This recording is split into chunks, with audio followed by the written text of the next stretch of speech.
Bonjour, donc nous allons continuer notre travail sur le livre Maths et Initiation. C'est un wikibook. Alors, on travaille dans l'analyse et les courbes paramétriques. Alors, calculer la surface de révolution autour de l'axe des X. Voilà, donc là, on a une courbe, d'accord ? Et ce que l'on va faire, c'est faire tourner cette courbe autour de l'axe des X. Ça fait un sort de petit volume. Et nous, qui nous intéresse, c'est calculer la surface de ce volume. Alors, je vous laisse sélectionner la bibliothèque de travail. Et on va commencer par récupérer le premier exemple.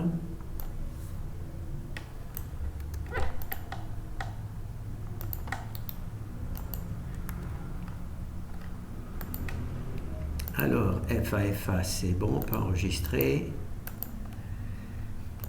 Et on récupère le fichier C, le fichier principal.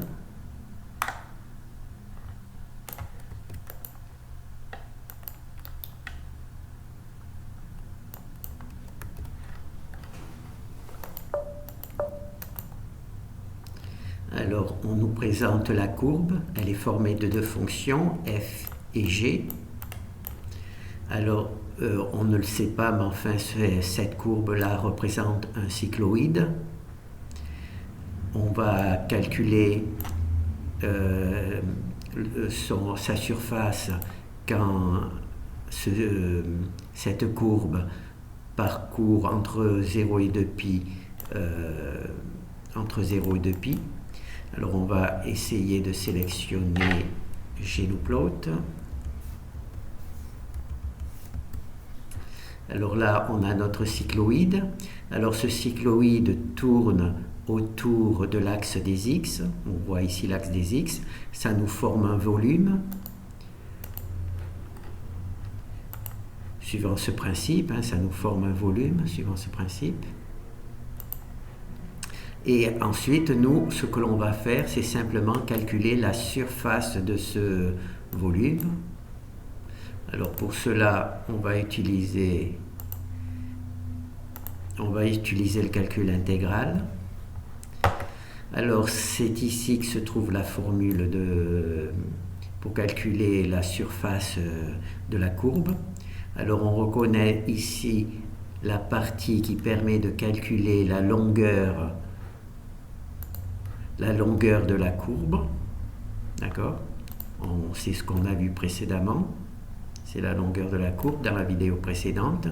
Alors, il suffit de multiplier par 2π pour faire parcourir toute la courbe, toute la surface que l'on pourrait voir ici, toute la surface qui pourrait être faite par le dessin de la courbe. Et c'est GT, c'est-à-dire... Voilà, c'est la hauteur de la truc tout autour de cette fonction qui va être dessinée. Alors ici, on a le calcul qui est calculé par l'intégrale, d'accord ? Et ici, c'est la formule mathématique qui est connue. C'est une équation mathématique qui est connue, qui permet de faire le même calcul pour la révolution d'un cycloïde. Et on voit 268 0,825, 268 0,0825. Donc on a le même résultat par le calcul intégral et par la formule mathématique qui donne le même résultat. Hop.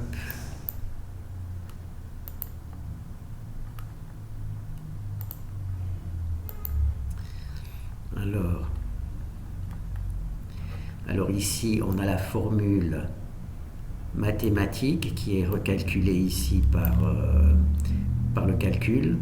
Et ici, on a notre intégrale qui est calculée suivant la méthode de l'intégrale. Alors, on va voir comment est construite cette formule. Alors, je crois que c'est ici. Alors, on va utiliser l'algorithme de Simpson.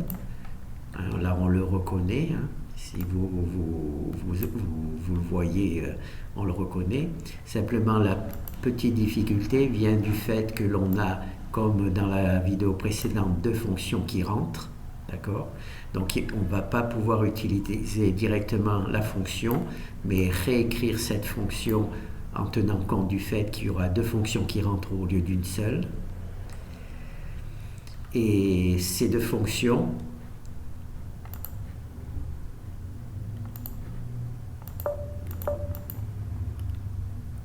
hop,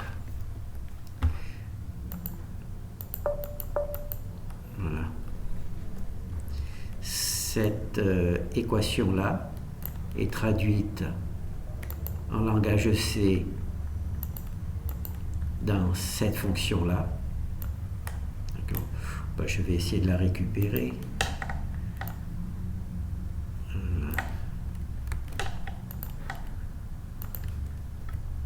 Voilà.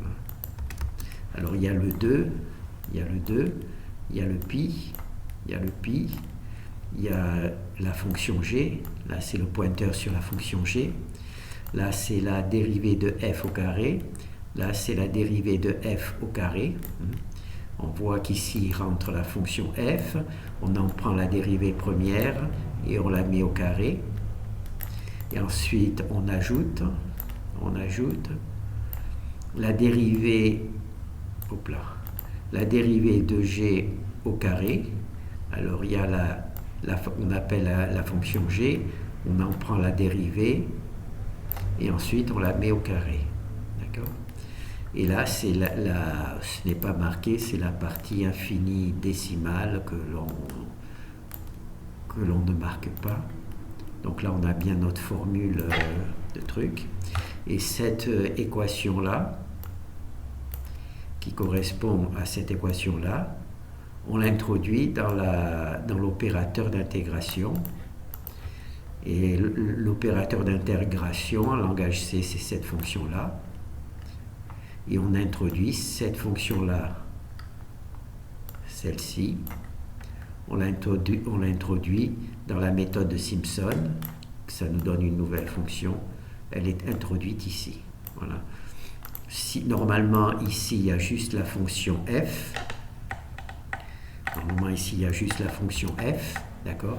Et là, on a remplacé la fonction f par cette fonction qui permet de calculer la longueur d'une courbe qui va évoluer autour comment ça s'appelle, d'un cercle. Enfin, oui, d'un cercle. De pi, c'est un cercle. Voilà. Donc là, c'est pour la partie calculatoire. Alors, j'espère que je n'ai pas fait d'erreur. Non. Voilà. Alors, bon, il n'y a rien de particulier. Donc là, il y a la fonction g qui dessine la courbe. On l'a déjà vue à plusieurs reprises, on peut la revoir.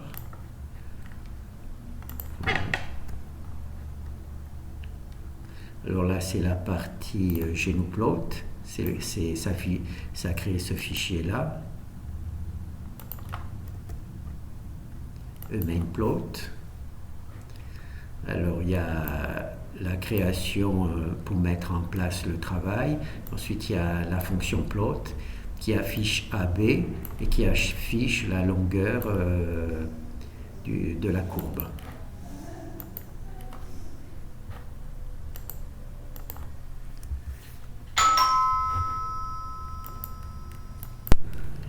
Alors donc là nous avons notre courbe, donc on a vu. Alors ce que l'on va faire maintenant, je suis un peu perdu, on va faire le deuxième exemple. Alors ça on va fermer. Je ne sais plus où on en est. Donc on a fait le A, donc on va faire le B. Alors le B, je crois que c'est un demi-cercle, donc on va calculer la surface d'une serre. L'avantage de ces deux exemples, c'est qu'il existe une équation mathématique qui permet de vérifier le calcul. Voilà. Alors, on va voir notre petit cercle.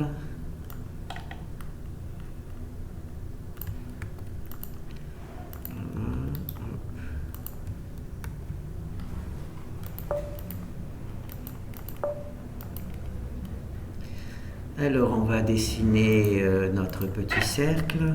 Enfin, voilà, donc là, c'est la moitié d'un cercle. Si cette moitié de cercle se met à tourner autour de l'axe des X, ça nous donne quelque chose... comme ça. Donc cette partie-là, elle tourne, elle donne ce volume. Et nous, dans notre cas particulier, c'est un demi-cercle. Donc il va faire une sphère complète, d'accord, quand il va tourner autour de l'axe des X. Alors, il faut retrouver la truc. Donc ici, hein, on se rappelle, là c'est un cercle de rayon R et de trucs particuliers. Alors là, T c'est entre 0 et 3pi, et pi, pardon, et pi. S'il y avait 2pi, ça ferait le cercle complet, donc on ne pourrait pas faire le travail, donc c'est pour ça qu'on prend la moitié du cercle. Alors maintenant, avec R, je ne sais pas quelle est la valeur de R. La R c'est 2, donc c'est un cercle de rayon 2. Alors quand on calcule le volume du cercle, enfin la surface de la sphère, on obtient cette valeur-là. Et quand on fait la même chose, mais avec l'équation qui correspond, c'est-à-dire ça c'est une sphère de rayon, c'est la surface d'une sphère de rayon R. Nous, R c'est le cas particulier C4, le rayon C2. Pardon, le rayon C2, et ben on obtient 50 de 165. Ça, c'est par la formule mathématique.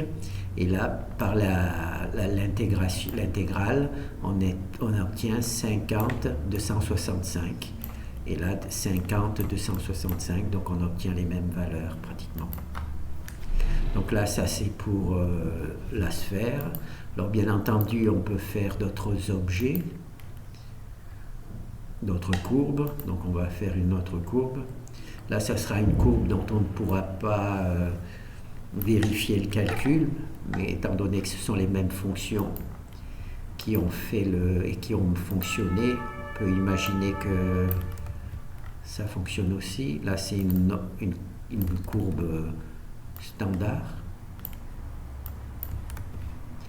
Alors, enregistrer. Alors alors là on récupère la truc.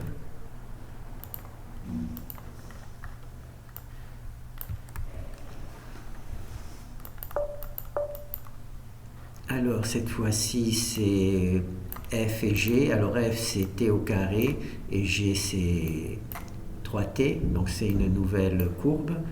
On va travailler entre 1 et 3 pour la valeur de T entre 1 et 3. Donc on va dessiner notre courbe. Voilà, donc là on a notre courbe qui est dessinée entre 1 et 3. Hein. Et c'est cette courbe-là qui va tourner autour de l'axe des Y, suivant ce principe. Hein. Suivant ce principe, cette courbe-là qui va tourner autour des axes des Y et qui va faire un volume. Et nous, c'est la surface de ce volume. Et nous aussi, là, ça va être, quand elle va tourner autour de l'axe des X, elle va faire un volume. Et nous, c'est la surface du volume créé par cette courbe qui nous intéresse. Alors, si on retrouve le truc, voilà. Et bien la surface de ce volume, c'est 400 unités, 54. Malheureusement, là, on peut pas, il n'y a pas de formule qui permette de vérifier. Alors, se rappeler, c'est la longueur, comment ça s'appelle? C'est la longueur de la... Comment?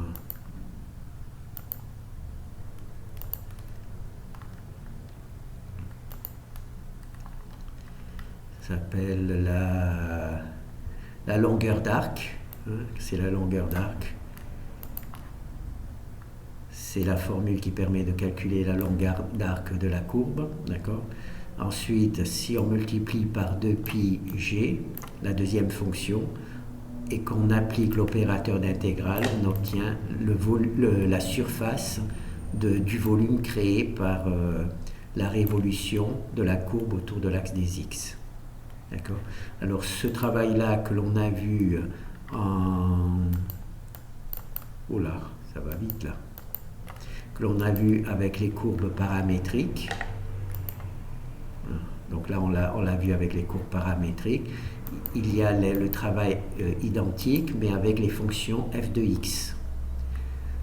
Et pour les fonctions f de x, alors, où êtes-vous? On a calculé la surface de révolution autour de l'axe des x.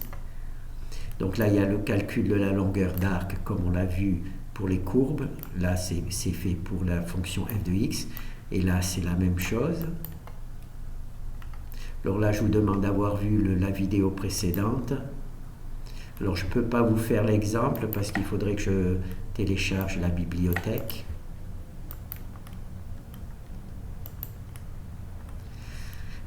Alors, on va voir ici, par exemple. Donc ici, hein, c'est le résultat qui est fait ici. On va essayer d'agrandir un peu.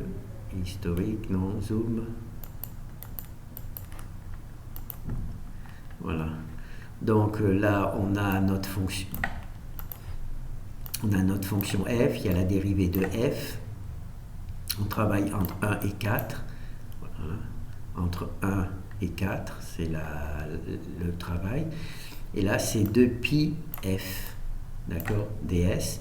ds parce que ds, c'est cette partie-là. Alors, vous vous rappelez, cette partie-là, hein, c'est parce que le dv, là, on a normalement t, et quand on prend la dérivée de t, c'est 1. Donc, cette valeur-là correspond à cette partie-là. Là, c'est pour les courbes définies par deux fonctions. Et là, c'est pour les courbes définies par une seule fonction f de x. D'accord? Et on a exactement le même truc, le même rapport. Voilà.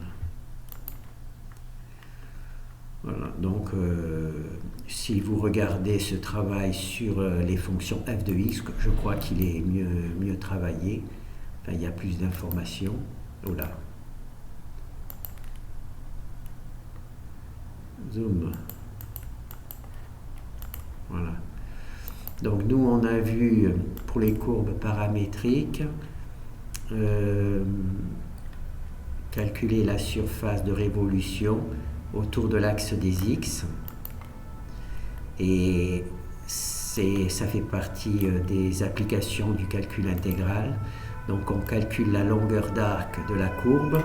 Ça, c'est ce qu'on a vu dans la vidéo précédente. On multiplie par g la deuxième fonction et par 2π pour avoir le tour complet. D'accord? Bon, ben, je pense qu'on a vu tout ça. C'est bien. Bon, ben voilà. Merci.